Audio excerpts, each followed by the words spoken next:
బాబును నమ్మటము అనంటే వదల బొమ్మాలి వదల అంటూ మరి ప్రతి పేదవాడి ఇంటికి వచ్చి తలుపు తట్టి రక్తం తాగేందుకు వచ్చే ఆ పసుపు పతిని ఇంటికి పిలవడమే అన్నది ప్రతి ఒక్కరూ గుర్తుపెట్టుకోండి.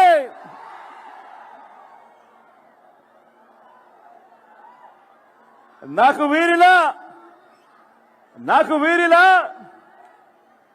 జెండాల పొత్తులు లేవు.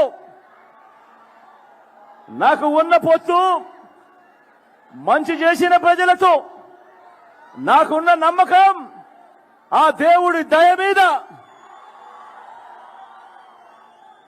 నా మేనిఫెస్టోను 99% అమలు చేసి మేనిఫెస్టోను ఒక బైబిల్గా మేనిఫెస్టోను